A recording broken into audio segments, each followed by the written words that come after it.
আব্বারা ভাইরা চলে তো সবাইকে যেতে হবে। আল্লাহ বা শ্রেষ্ঠত্বের মুকুট পরিয়ে দিয়েছে। জমিনের ওপরে তোমার আমার চলনটা কেমন হবে, জমিনের ওপরে তোমার আমার ভাষাটা কেমন হবে, জমিনের ওপরে বড়দের সঙ্গে কেমন করে কথা বলবে, জমিনের ওপরে ছোটদেরকে কেমন স্নেহ করবে, জমিনের ওপরে মা বাপকে কেমন আখলাক দেখাবে, জমিনের ওপরে স্ত্রীর সঙ্গে কি সম্পর্ক রাখবে, জমিনের ওপরে স্বামীর সঙ্গে কি ব্যবহারটা রাখবে, জমিনের ওপরে মাতৃভূমির ওপরে কেমন দরদ রাখবে, জমিনের ওপরে আল্লাহ সৃষ্টি অন্য ধর্মের মানুষের সঙ্গে কি ব্যবহারটা করবে। টোটাল তোমার লাইফটা 30 বছর হোক, 40 বছর হোক, 50 বছর হোক, 70 বছর হোক, সামান্য জিন্দেগি, এই জিন্দেগিটা তুমি কিভাবে কাটাবে? এটা যখন তোমার দেওয়া জিন্দেগি নয়, তোমার বানানো যখন জিন্দেগি নয়, যিনি বানিয়েছে তিনার ইশারা ছাড়া অন্যদিকে চালানোটাই হলো হারাম। অন্যদিকে চালালে শ্রেষ্ঠত্বের মুকুট খুলে যাবে, জাহান্নামে যেতে হবে। তাই তোমার এই জিন্দেগিটা যিনি দিয়েছে তিনার হুকুম অনুযায়ী চালাতে হবে। তিনার হুকুমটা কি? তোমার জন্য এসেছে গাইড বুক কোরআন শরীফ, হুদাল লিন্নাস, মানুষ জাতিকে হিদায়েত, শান্তি, কল্যাণের রাস্তা দেখাবে। এই কোরআন তুমি আমি বোঝা বড় মুশকিল।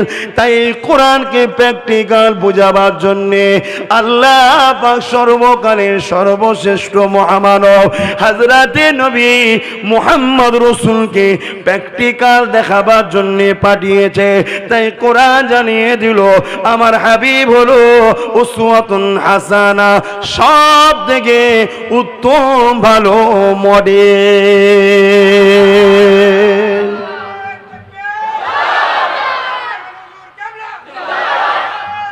আল্লাহ অসুবিধে হচ্ছে আলোচনায়, মাইকের আওয়াজে বুঝছেন। ওয়াজ অনেক হয় বাপ, বুঝার অভাব, বুঝেলেন।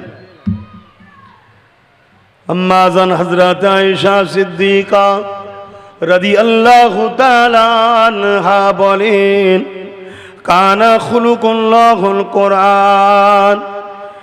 এ বিশ্বে মানুষ আমার মুহাম্মদ রাসূলকে দেখো, ওই মুহাম্মদ রাসূলের লাইফ স্টাইল, চরিত্রটা হলো, তার তেমন করে জিন্দেগিটা হলো কোরআনের হাকিকাত। অর্থাৎ উনি যা কিছু করেছে হুবহুব কোরআন অনুযায়ী করেছে। কোরআন হলো কোনো মানুষের বাণী নয়, তামাম কায়নাতে যিনি স্রষ্টা সেই আল্লাহ পাকের বাণী। তাহলে আমরা যদি শ্রেষ্ঠত্বের মুকুট নিয়ে যেতে চাই তাহলে মুহাম্মদ রাসূলকে ফলো করতে হবে। কেন? মুহাম্মদ রাসূল হলেন আমাদের জন্য মডেল, মুহাম্মদ রাসূল হলেন আমাদের জন্য আদর্শ, মুহাম্মদ রাসূল হলেন আমাদের জন্য পথ প্রদর্শক, মুহাম্মদ রাসূল হলেন আমাদের জন্য একমাত্র মডেল বা রাস্তা বা লক্ষ্য স্থান। বুঝতে পারছেন তো? কিন্তু আজ আমাদের ছেলেরা কি করছে? দুনিয়ার সারাবিকে আমাদের ছেলেরা মডেল বানিয়ে নিয়েছে। সারাবি আগে যায়, আমাদের ছেলেরা তার পিছনে স্লোগান দিয়ে যায়। আমাদের ছেলেরা জেনাখোর আগে যায়, মোস্তফার গোলামের ঘরের ছেলেরা স্লোগান দেয়। কেন? 1000 টাকা 2000 পাবে তাই। আহা, তুমি কে? তুমি ভুলে গেলে নিজেকে? একজন আসামি, খুনি, মার্ডার কেসের, মানব জাতির একজনকে কেউ যদি খুন করে, সে পুরো মানুষ জাতিকে যেন খুন করলো। সে আমাদের ছেলের এখন মডেল, আমাদের ছেলেদের এখন পথ প্রদর্শক। একজন দেহ ব্যবসায়ী, খারাপ চরিত্রহীন নারী আমাদের ছেলের এখন আদর্শ। তাহলে বলো আমাদের উপরে আল্লাহর রহমত আসবে? যেতে হবে সবাইকে। আমার কথায় কি কষ্ট পাচ্ছেন? আব্বারা, নজওয়ানেরা, এখনো সময় আছে, ফিরে আসেন ঘরে, ছেলে ঘরে পরিবর্তন হয়ে যান। ধর্মকে জানো, ধর্মকে বোঝুন, ধর্ম পড়ুন, ধর্ম শিখুন, ধর্ম অনুযায়ী চলুন। এই যুবকেরা, তামাম পৃথিবীর জমিনে ইবলিস শয়তান ইসলাম থেকে আমাদেরকে সরাবে বলে দুই ধরনের ষড়যন্ত্র করছে। এক, কিছু মুনাফিক আলেম দাবিদার, পীর দাবিদারের দ্বারা আমাদের ঘরে ইসলামের নামে নকল ইসলাম ধরাচ্ছে। আর এক শ্রেণী হলো আমাদের ঘরে বিভিন্ন অর্থ দিয়ে, বিভিন্ন লোভ দিয়ে, বিভিন্ন লালসা দিয়ে আল্লাহ দ্বীনের বিরুদ্ধে নিয়ে গিয়ে আল্লাহর দুশমনদের কাতারে দাঁড় করিয়ে দিচ্ছে। এই যুবকেরা, আমার আল্লাহ পাকের এতে কোনো অসুবিধে নাই, আমার রাসূলুল্লাহর কোনো অসুবিধে নাই। অসুবিধা তো তোমার আমার হবে, কারণ নিঃশ্বাসের কোনো বিশ্বাস নাই। আসার ডেট আছে, যাবার কিন্তু কোনো ডেট নাই। আজ আমি আছি, কাল চলে যাব, আজ আপনি আছেন, কাল চলে যাবে। কি জবাব দেবেন আল্লাহ পাকের কাছে? তাই একটু সতর্ক অবলম্বন করে আলেমদের ব্যাপারে আমি একটাই কথা বলবো, এদিক ওদিক না করে এ বাংলা ছেলেরা, মেয়েরা, তোমাদের বাপ দাদু, নানা নানি, আত্মীয় স্বজন সবাই যখন মুজাদ্দিদ জামানের ওসিলা ইসলাম পেয়েছে, তিনি নবী খানদানের সন্তান, পূর্ব ভারতে তার ইতিহাসটাকে নিজে একবার পড়ো, তার ইতিহাস কি রয়েছে দেখো। তোমরা তো পড়লে না, আর আজে তো এসে সব বলাও যায় না, নিজেরা পড়ে দেখো তার ইতিহাস কি রয়েছে, অবাক হয়ে যাবে। 200 বছর ইতিহাসে আমার আবু বকরের জুড়া তামাম পৃথিবীর জমিনে দ্বিতীয় পাওয়া যাবে না।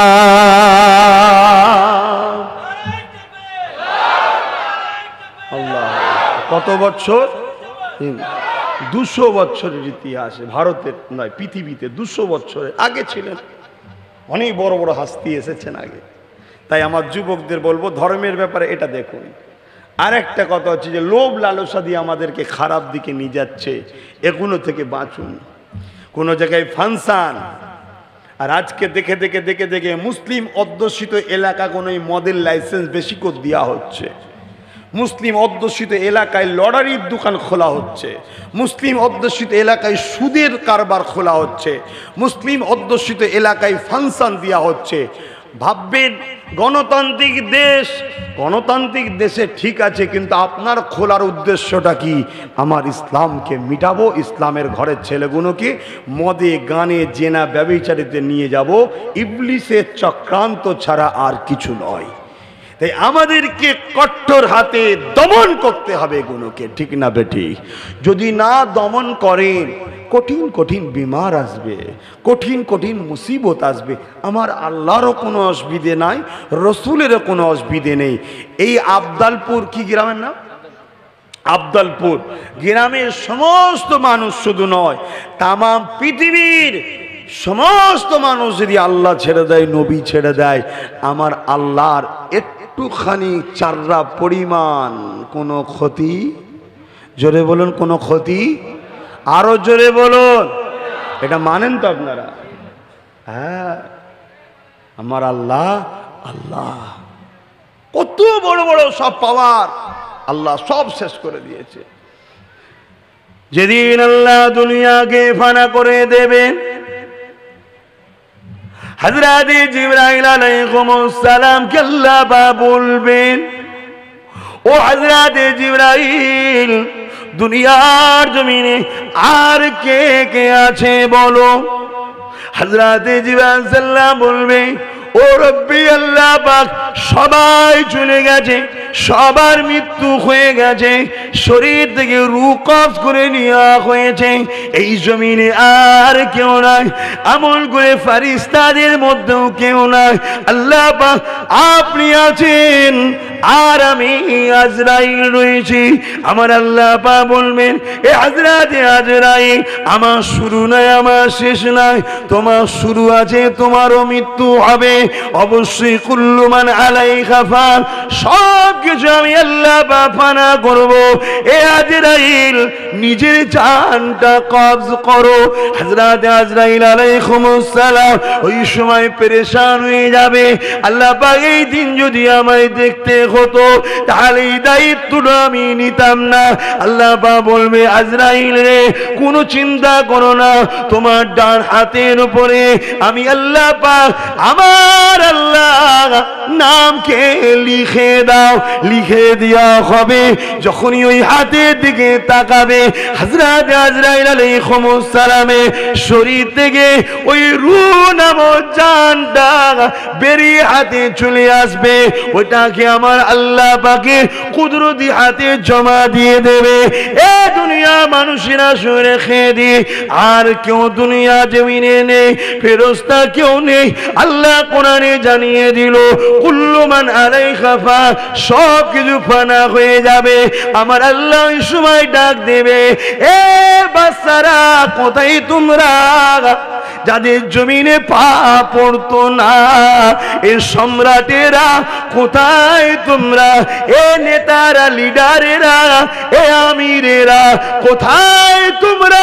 দুনিয়ার জমিনে তোমাদেরকে আমি পাওয়ার দিয়েছিলাম, ক্ষমতা দিয়েছিলাম, ওই ক্ষমতা নিয়ে তোমরা আমার বিরোধী করেছিলে, আমার দিনকে মিটাতে চেয়েছিলে, আমার রাসূলের বিরোধী করেছিলে, আমার নবীদেরকে কতল পর্যন্ত করেছিলে। কোথায় গেলে তোমরা? সারা দাও, সারা দাও, সারা দাও। কেউ সারা দেবে না, আল্লাহ পাক নিজের জবাব নিজে দেবে। আমি আল্লাহ ছাড়া আর তো দ্বিতীয় কেউ না।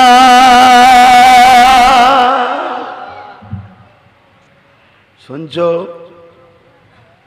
থাকবে না, সব চলে যাবে। ভাইজানের পিছনে এত ভালোবাসার লোক আর লোক থাকবে না, সব শেষ।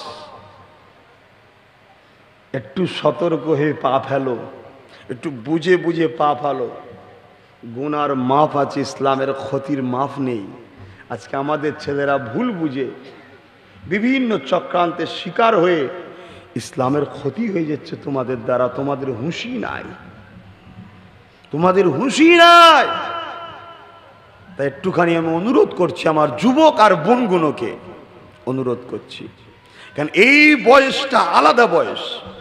শরীফ আল্লাহুম্মা সাল্লি আলা। আম্মা বোনেরা মনে মনে পড়েন কানে গেলে, ওয়ালা আলি সাইয়্যিদিনা जिसे देखनी हो जन्नत ओ मदीना देखाए, जिसे देखनी हो जन्नत ओ मदीना देखाए। रोजे के सामने मैं ये दुआएं मांगता था, मेरी जान निकल तो जाए, ये समा बदल न जाए। रोजे के सामने मैं ये दुआएं मांगता था, मेरी जान निकल तो जाए, ये समा बदल न जाए, जिसे देखनी हो जन्नत ओ मदीना देखाए। अल्लाहुम्मा सल्ली अला सय्यिदना मौलाना मुहम्मद वाला आली सय्यिदना। আমার আব্বা জানেরা, ভাইরা, মৃত্যু সবার হবে। কুল্লু নফসিন যায়িকাতুল মউত, মৃত্যুর স্বাদ তো চাখতেই হবে। মৃত্যুর স্বাদ চাখতে সবাইকে হবে।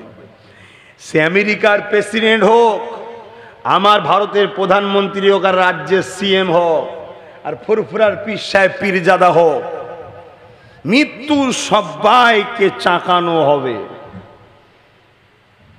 তবে রু যেমন ফারিস্তা তেমন। এ কথাটা একটা প্রবাদ বাক্য আছে না, কথাটা ভুল নয়, কথা ঠিকই।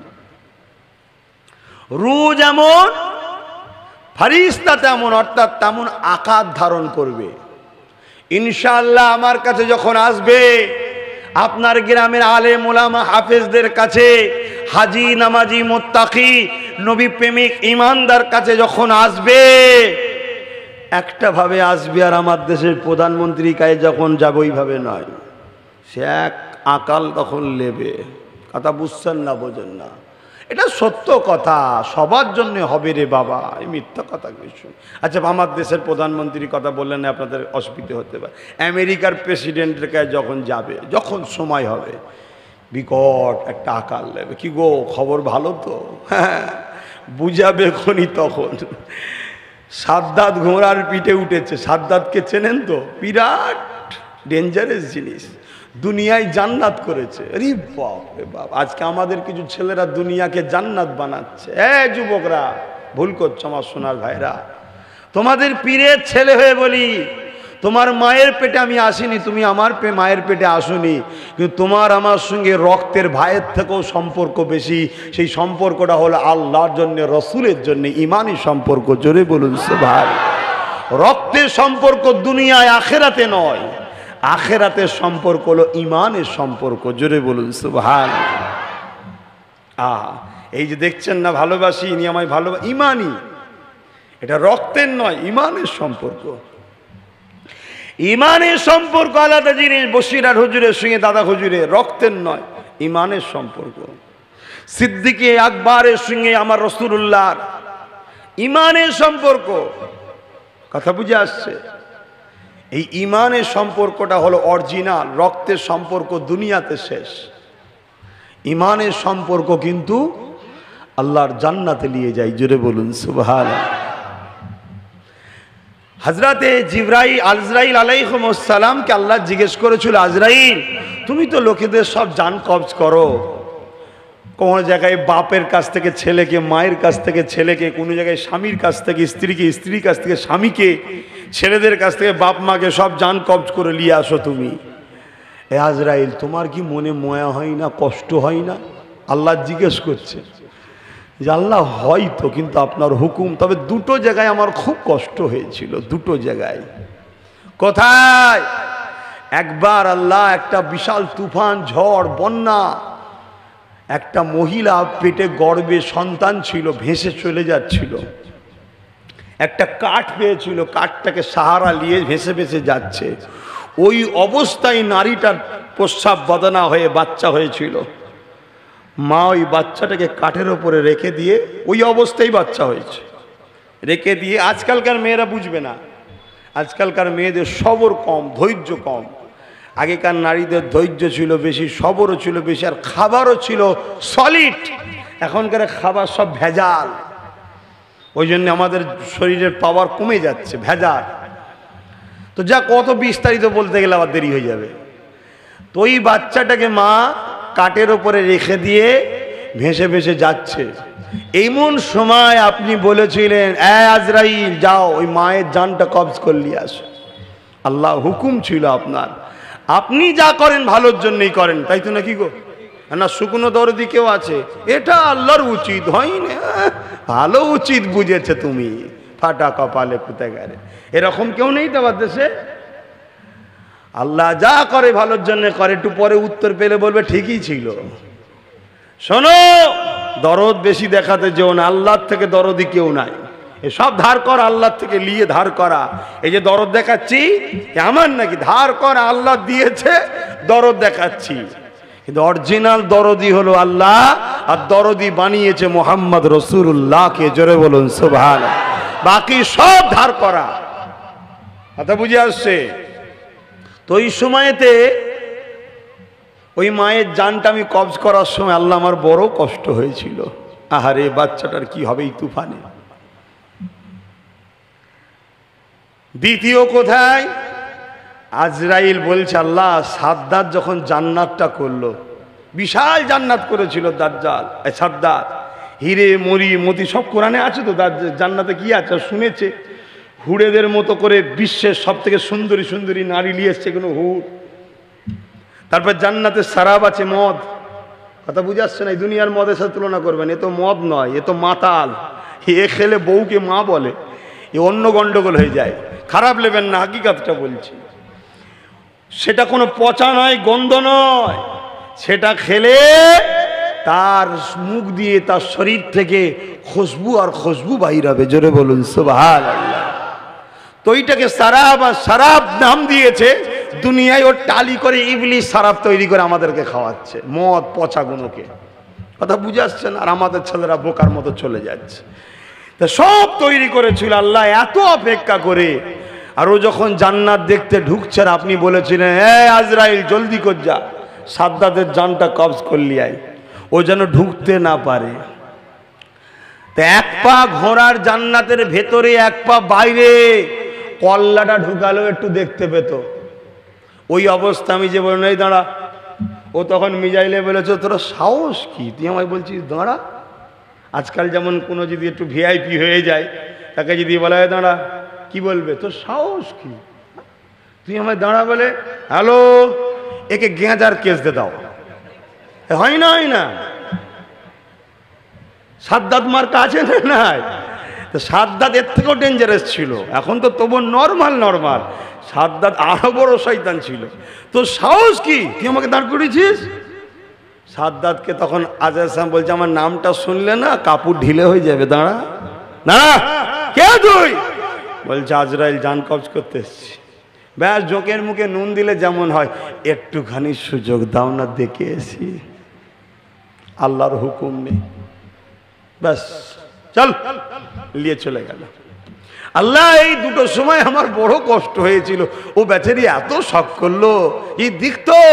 আমার আল্লাহ বলছে শোন আজরাইল, ওই যে কাঠের ওপরে বাচ্চাটা, ওটাই হলো সাদ্দাত। কি বুঝছেন? তুই ভেবেছিলিস বাচ্চারা কে মানুষ করবে না করবে, এই জন্য কষ্ট হয়েছে তো। আমি আল্লাহ দেখ ওই ডেঞ্জারের সময়ে, ওই তুফানের মধ্যে, ওই বানে ভেসে যাওয়া বাচ্চাটাকে বড় শুধু করিনি, এত শক্তিশালী পাওয়ার রাজত্ব দিয়েছিলাম। তারপরেও ও আমার বিরুদ্ধে গাদ্দারি করে আমার জান্নাত তৈরি করেছিল। ওটা হলো সেই বাচ্চা। তাহলে আল্লাহ আমাদেরকে কত ভালোবেসে লালন পালন করে, আমরা গাদ্দারি করি, আমরা নেমখারামি করি আল্লাহর সাথে। কিন্তু আমার আল্লাহ তারপরেও কিন্তু প্রতিদিন তাহাজ্জুদে রক্তে নেবে আসেন কুদরতি ভাবে। এসে বলে দুনিয়ার মানুষরা, দুনিয়ার নেতারা সব পুলিশ পাঠায় তোদের আসামি বলে ধরে নিজে পিটবে বলে, কেস দেবে, টাকা নেবে, ঘুষ নেবে। আর আমি আল্লাহ তামাম কায়নাতে স্রষ্টা, বাদশা, লাহু মুলকুস সামাওয়াতি ওয়াল আরদ, জমিন আসমানের বাদশাহী আমার হাতে। আমি আল্লাহ তোদেরকে ডাক দিচ্ছি, চলে আয়, চলে আয়, চলে আয়। শাস্তি দেবো না, শুধু মাথাটা নত করে বল আল্লাহ ভুল করেছি, আমি মাফ করে দেবো। জোরে বলুন সুবহানাল্লাহ, আরো জোরে বলে। তাই প্রত্যেকটা যুবককে আর প্রত্যেকটা বোনকে বলবো, 5 ওয়াক্ত নামাজ পড়ো। আর সপ্তাহে একদিন হলো গভীর রাত্রিরে 2:30-3টের সময় উঠবে, তাহাজ্জুদের নামাজ 2-4 রাকাত কমসে কম পড়ো। পড়ে বলো আল্লাহ আমি ভুল করেছি, তুমি মাফ করে দাও। কথা বুঝে আসছে? করো আমার সোনার ভাইরা, আমার বোনেরা। দুনিয়া বেশি দিনের নয়। এই দেখো না, তোমাদের এলাকারই ছেলে, যুবক ছেলে, হালকা বয়স মনে হয় ছেলেটা, চলে গেল, 2টো ছেলে চলে গেল। আল্লাহর কাছে দোয়া করেন আল্লাহ যেন আমাদেরকে তার দাসত্ব করার তৌফিক দেন। বোন আল্লাহুম্মা আমিন। ভাইরা, নওজওয়ানেরা, যখন কোন মানুষের মৃত্যুর সময় এসে যায়, দুয়ার মাহফিলতে দোয়া নিয়ে একটু বলি, ওই সময় ওই বান্দাটাকে, ওই বান্দিটাকে তার স্থানটা দেখানো হয়। এ নওজওয়ানেরা, দৈনিক দয়ার নবী আমার 70 থেকে 100 বার আস্তাগফিরুল্লাহ আস্তাগফিরুল্লাহ পড়েন, আস্তাগফিরুল্লাহ আস্তাগফিরুল্লাহ আস্তাগফিরুল্লাহ, সকলে পড়ুন আস্তাগফিরুল্লাহ আস্তাগফিরুল্লাহ। 70 থেকে 100 বার নবী আমার দৈনিক তওবা করতেন, আস্তাগফিরুল্লাহ বলতেন। অর্থাৎ বেগুনাহ মাসুম নবী, যার কোনোদিন গুনাহ হয়নি আর হবেও না, কেন গুনার কোনো পার্টস নাই। এইভাবে জিনাকে আল্লাহ পাক তৈরি করেছে, তিনি দৈনিক 70 থেকে 100 বার তওবা করতেন।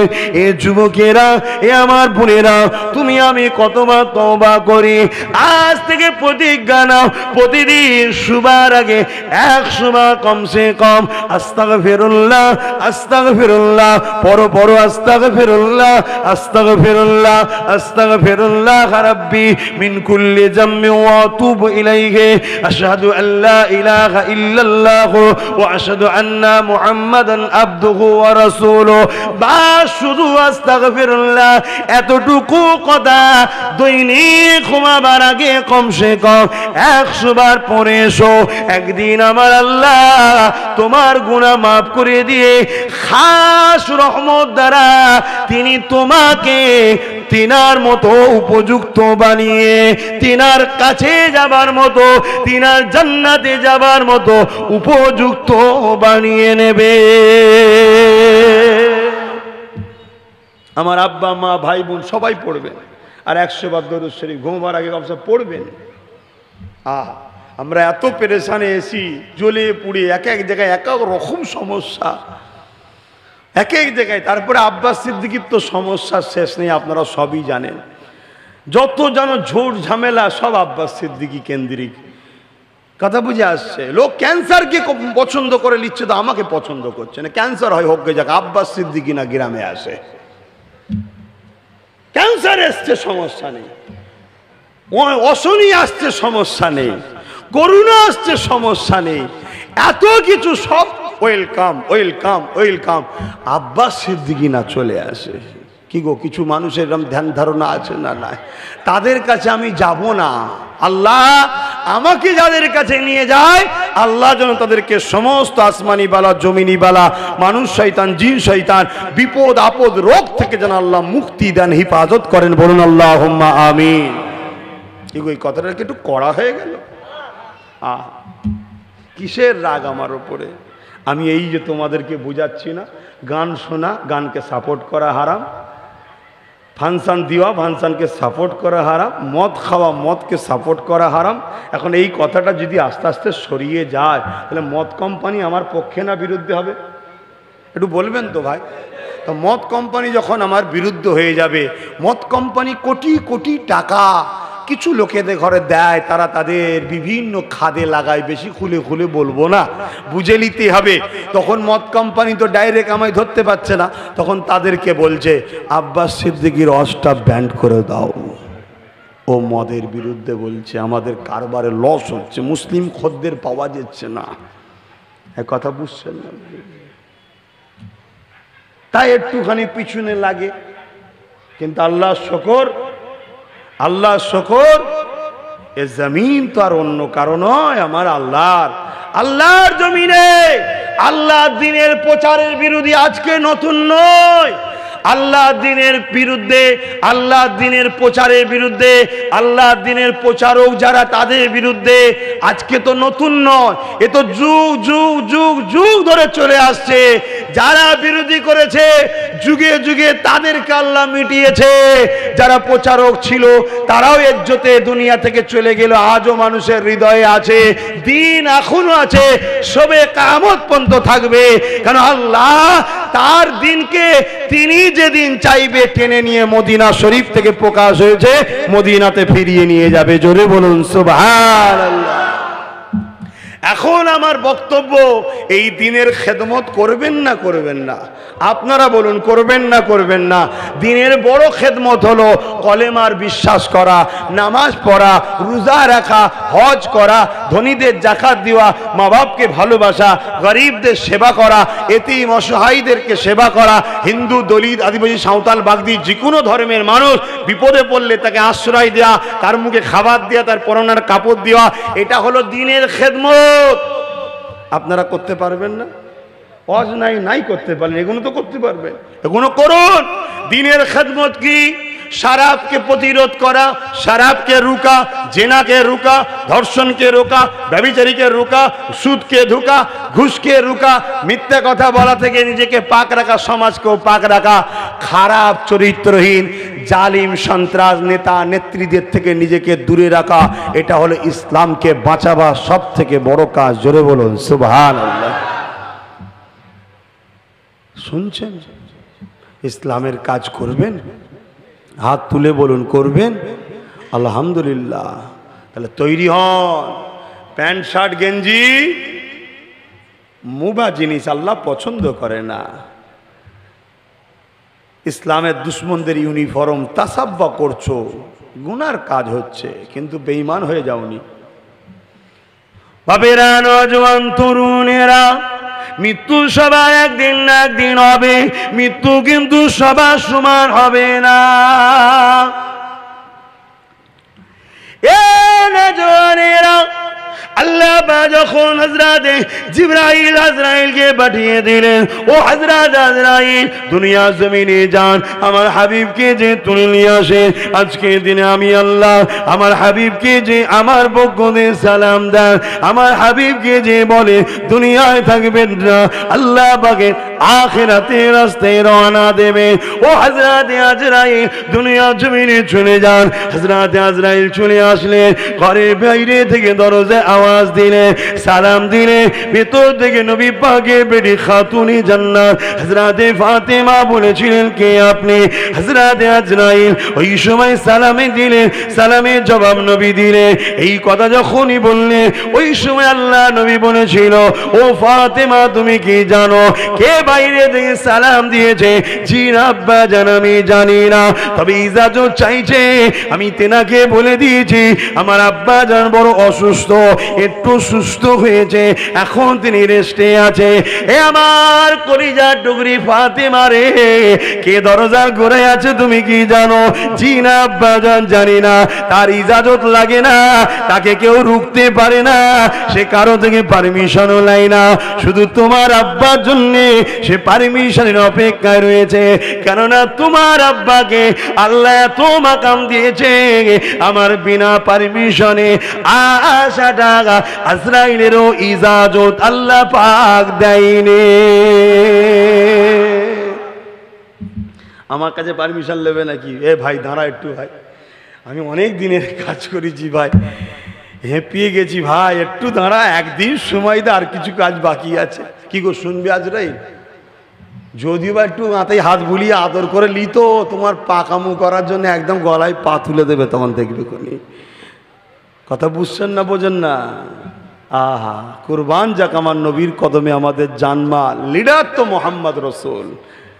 যাদের নেতা নবী মোহাম্মদ রসুল হয়, তারা অন্য কোনোদিন অন্য কাউকে আপন করে নিতে, জোরে বলুন, অসুবিধা হচ্ছে। আর একটুখানি বলি কথাটা, সবই জানেন, একটু বলে দিই এটা। কি গো সবাই বলেন না? বলি কেন? এখন বাবা অজ করা, বাবা তেল না মাখালে আর অজ হবে না। খুব আদর করে যত্ন করে যদি বলা হয়, সোনার মানিক আমার, খা আমার, রসগোল্লা দে, পান্তুয়া দে, তবে মুরিদ থাকবে। যদি একবারও না বলি কেমন আছিস রে, আর পালাবে। হুজুরের কাছে গিয়ে কিছু বললো না, বলি যা, কত খুশি করবো রে বাবা। এভাবে কখনো পীর মুরিদি হয়? হ্যাঁ না, মাস্টার মাস্টারের মতো থাকবে। এই জন্য আমার একটু ঝাঁঝ বেশি, কিন্তু ভালোর জন্য করি, যাতে করে শেখে। এ নওজোয়ান তরুণেরা, আল্লাহ নবী বেটি ফাতেমাকে বলতে লেগেছেন, উনি কোনোদিন কারো কাছে ইজাজত নাই না। এ বেটি ফাতেমা রে, বাপ মাকে কেড়ে নিয়ে সন্তানগুলোকে তিমেশি করে দেয়, স্বামীকে কেড়ে নিয়ে স্ত্রী বিধবা হয়ে যায়, স্ত্রীকে কেড়ে নিয়ে জীবন সাথী ছাড়া স্বামীকে একা করে দেয়। এ হযরতে বেটি ফাতেমা উনি হলেন মালিকুল মউত। হযরতে আজরাইল আলাইহিস সালাম দরজা খুলে দাও, ওনাকে আসতে দাও। হযরতে ফাতেমা কাঁদতে লেগেছে, কি ব্যাপার, কি না হবে। হযরতে আজরাইল আলাইহিস সালাম ঘরের মধ্যে প্রবেশ করে কি বলেছিলেন, হুজুর সালাম নেবেন, আর আল্লাহ পাক জানিয়েছে আপনি দুনিয়ায় থাকবেন না, আখিরাতের রাস্তায় রওনা দেবেন, তাহলে আপনার রূহ মুবারককে আমি নিয়ে যাব। এ যুবকেরা, তরুণীরা, বাপেরা, হযরতে আজরাইলের কথা শুনে আল্লাহ নবী বলেছেন, আজরাইল রে, অবশ্যই আমি ফিরে যেতে চাই, তবে আমি যাবার আগে আমার উম্মতিদের কি হবে এটা একটুখানি ভেবে তৈরি করে দিয়ে যেতে চাই।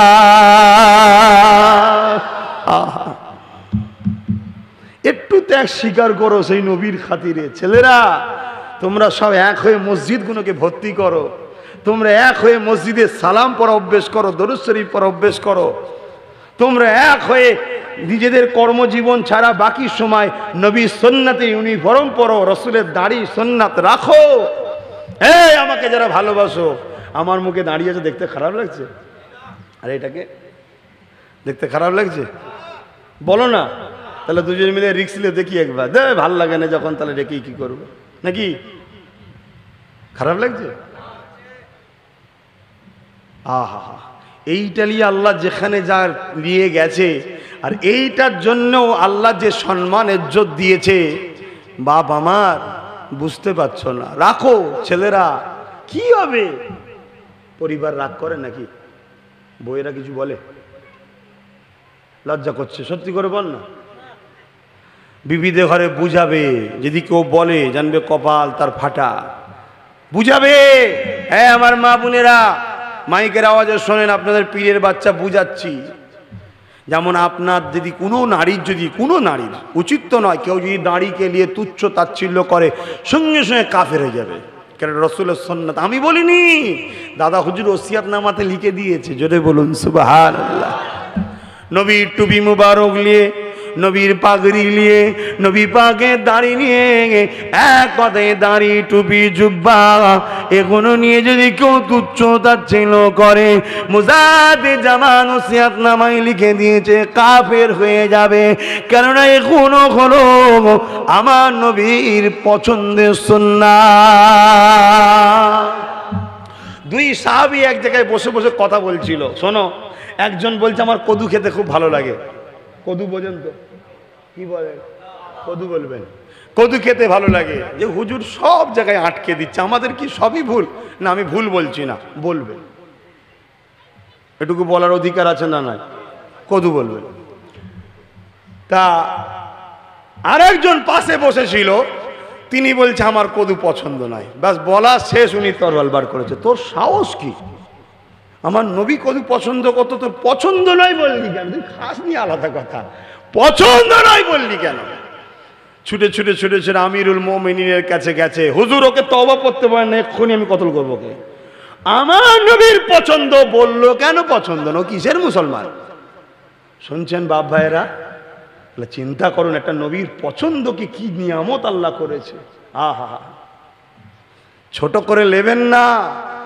এটা তো ইবলিসের একদল চেলা আছে, মৌলী সাহেব, বক্তা সাহেব, ইবলিসের চেলা, তারা ইবলিসের হয়ে হজ করে। তারা আমাদের ঘরে শুধু নবীকে না একটা সাধারণ মানুষ বানিয়ে দিতে চাইছে আমাদের কাছে। না বাপ, নবীর মাকাম সম্মান তুলনা দিয়ে আব্বাস সিদ্দিকী কেন, আব্বাস সিদ্দিকীর আব্বা কেন, আব্বাস সিদ্দিকীর দাদা কেন, আব্বাস সিদ্দিকীর পদদাদা মুজাদ্দেদ জামান কেন, রাসূলুল্লাহ শ্বশুর এবং প্রথম সাহাবী হযরত আবু বকর সিদ্দিকীও বলেছে নবীর কি মাকাম আমি আবু বকরও বুঝতে পারিনি। জোরে বলুন সুবহানাল্লাহ। অতএব বুঝতে পারিনি মানে তার প্রশংসা করে আমি শেষ করতে পারবো না। সাধারণ নয় গো বাপ, তাকে ফলো করো। তোমার সংসার, তোমার কারবার, তোমার ব্যবসা, তোমার স্টাইল, তোমার চলন, তোমার কথা, তোমার শোনা, তোমার দেখা, তোমার শুকা, তোমার হাত, তোমার পা, তোমার অনুভব, তোমার হৃদয়, সব কিছু মোহাম্মদ রসুল যেভাবে করেছে ওইভাবে করো। চেষ্টা করো। হুবহুব তো পারা সম্ভব না, সে আমিও জানি। পৃথিবীতে কেউ পারবে না সেটাও আমি জানি। চেষ্টা তো করো, চেষ্টা তো করো। এই রাষ্ট্র ভারতবর্ষ, এই রাষ্ট্রকে ভালোবাসো। কিভাবে ভালোবাসবে?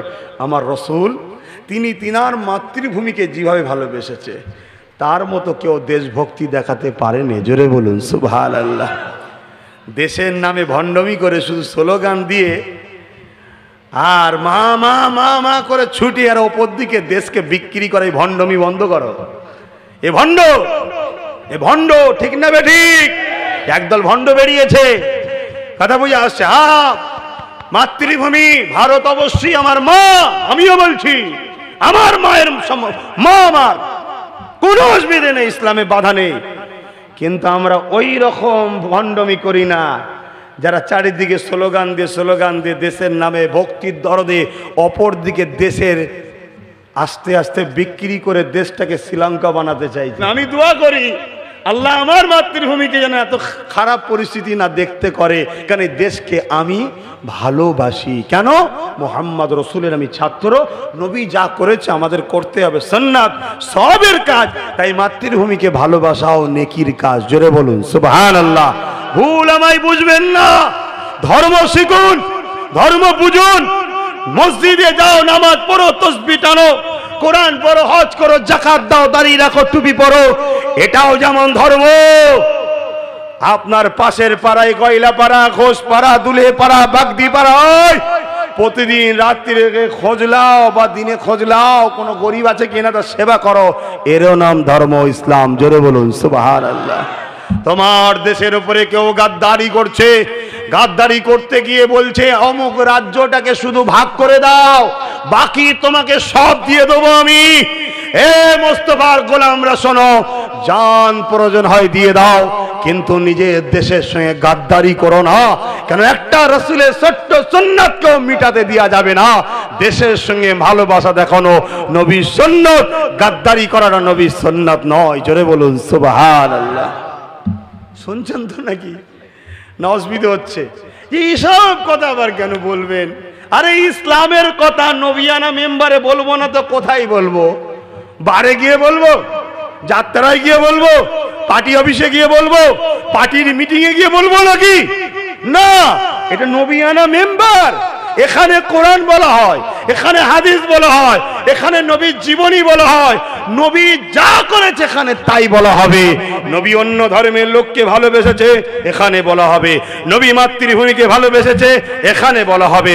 নবী রাষ্ট্র শাসন করেছে, 10 বছর রাষ্ট্র কিভাবে চালাতে হয় শিখিয়েছে, এখানে বলা হবে। নবী মা বাপের সম্মানের কথা, এতিমের অধিকারের কথা, নারীর মর্যাদার কথা, বিধবার অধিকারের কথা নবী বলেছে, এখানে হবে হবে হবে। আর এটাও শুনে রেখে দাও, এই জায়গায় দাঁড়িয়ে এই আলেম ইমাম হাফেজরা ছাড়া, মনি সাহেব বক্তারা ছাড়া, নবীর উত্তরাধিকারীরা ছাড়া এখানে দ্বিতীয় কোন মায়ের লালের এই মাইকে মুখ দিয়ে বলাটাও হারাম। শুনছো? এই মেম্বারে কোনদিন তোমরাও রিস্ক নেবে না, বলার দরকার সাইডে নেবে, যে বলবে মাইক নিয়ে ঘোষণা দেবে। এইখানে বসে বলার অধিকার কারো নয়। এখানে একমাত্র বলার অধিকার আছে মোস্তফার গোলামদের। রসুলের ওয়ারিস আল উলামা ওয়ারাসাতুল আম্বিয়া, যারা সুন্নতে রসুলের কথা বলে, কোরআনের কথা বলে, শরিয়াতের কথা বলে, দ্বীনের কথা বলে, দশের কথা বলে, সমাজের কথা বলে, ভ্রাতৃত্বের কথা বলে, মানব বন্ধনের কথা বলে, ইনসাফের কথা বলে, এক কথাই উলামা হযরত যারা, তারা এখানে বসে কথা বলবে। বুঝতে পাচ্ছেন না পারেননি? যদি বলেন তোমার কথা রেখে দাও, তা রেখে দাও, আমার বয়ে গেছে। দুপুরে ঘরে খেয়েছি, আমার আল্লাহ চাই রাত্রিরে খাবো, আর আল্লাহ যদি বলে কবরে চলে যাব, অত ভাবিনি। ডাকলে তৈরি আছি ইনশাল্লাহ। যদি বলেন আমল করেছেন, নেই। নামাজ পড়তে হয়, পড়ি, কবুল হয় কি জানি না। রোজা রেখেছি, কবুল হয় কি জানি না। হজ করেছি, কবুল হয় কি জানি না। সুন্নাত যতটুকু পেরেছি লিবাসে পড়ো না, কথাবার্তায় বলার চেষ্টা করি, কবুল হয় কি জানি না। দিনের হয়ে লড়াই করি, কবুল হয় কি জানি না। আল্লাহর সৃষ্টি হয়ে লড়াই করি, কবুল হয় কি জানি না। অন্য ধর্মের মানুষ কষ্ট দেখলে ব্যথা পায়, আল্লাহ কবুল করে কি জানি না।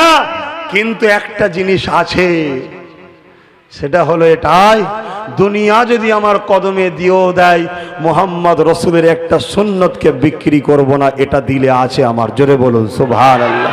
নবীর প্রেমে কোনো কম্প্রোমাইজ নয়। সে যেই হোক, সে যেই হোক, বাপ হোক, মা হোক, ভাই হোক, স্ত্রী হোক, যেই হোক গে যায়, কাউকে চিনি নিয়ে এই জায়গাতে আমার মজবুত। কেন? এটা আমার স্রষ্টার হুকুম না, স্রষ্টার থেকে তো আপন